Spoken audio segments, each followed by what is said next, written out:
Radhe Radhe everyone. आज की video में हम देखेंगे ऋषि पंचमी की बिल्कुल सरल पूजा विधि। सबसे पहले हम एक पाटा ले लेंगे। आप यह पूजा पटड़े पर भी कर सकते हैं या सीधा ज़मीन पर भी आप साफ़ करके हल्दी का चोका लगाकर यह पूजा कर सकते हैं।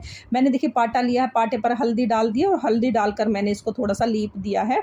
और उसके बाद हम लेंगे यहाँ पर मिट्टी से हमें सप्तऋषि और अद्वितीय माता की मूर्तियाँ बनानी है और आप मिट्टी गमले से ले सकते हैं। तो अब हम सबसे पहले मिट्टी हमने ले ली, इसमें हम गंगा जल डालेंगे। गंगा जल डालने से हमारी जो मिट्टी है पवित्र हो जाएगी।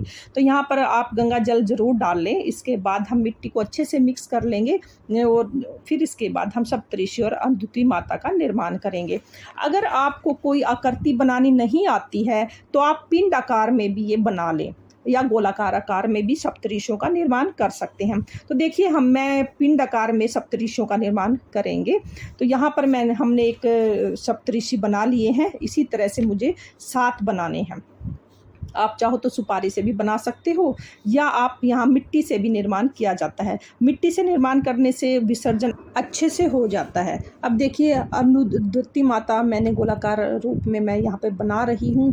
अब देखिए मैंने माता को गोलाकार रूप दे दिया है और उसके बाद हम यहाँ पर उनको विराजमान कर देंगे।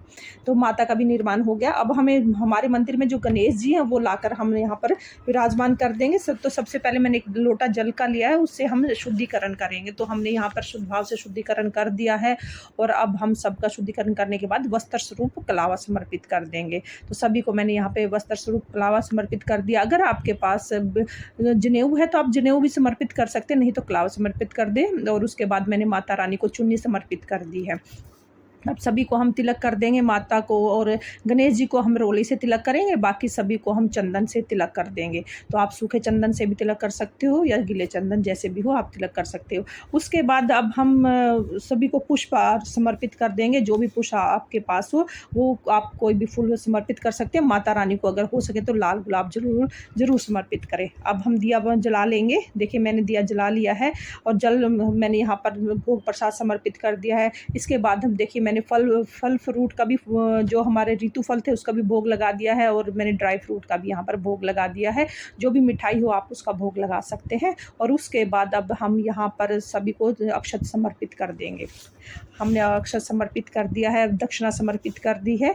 और उसके बाद हम पंचम ऋषि की कथा सुनेंगे। तो आप हाथ में चावल और फूल लेकर हम ये कथा सुनेंगे। कथा सुनने के बाद फ्रेंड जो भी चावल है वो हम सब जो भी चावल और फूल हमारे हाथ में है वो सप्तऋषियों को हम समर्पित कर देंगे। इस तरह से हमारी सप्तऋषि की जो पूजा है वो पूर्ण हो जाती है।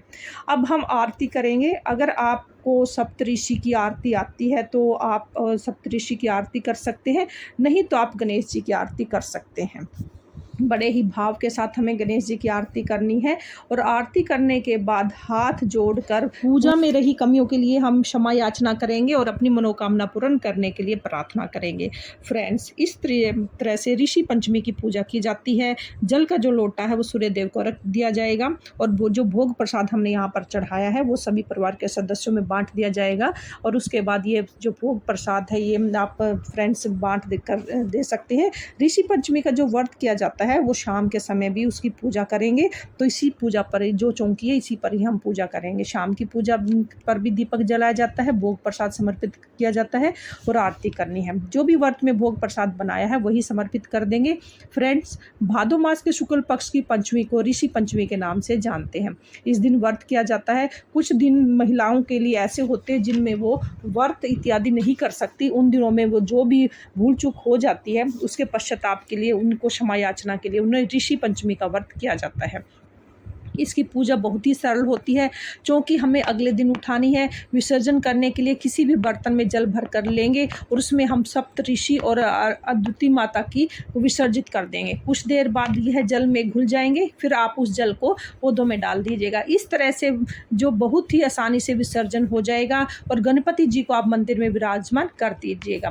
फ्रेंड्स, ऋषि पंचमी का जो व्रत होता है वो साल में एक बार आता है और ये 7 साल तक किया जाता है। 8वें साल इसका उद्यापन होता है। तो ऋषि पंचमी की यह सरल पूजा विधि अगर आपको पसंद आई हो तो वीडियो को लाइक करना और चैनल को सब्सक्राइब करना। तो फ्रेंड्स प्लीज़ मेरे चैनल को सब्सक्राइब अभी तक आपने नहीं किया है तो ज़रूर करें।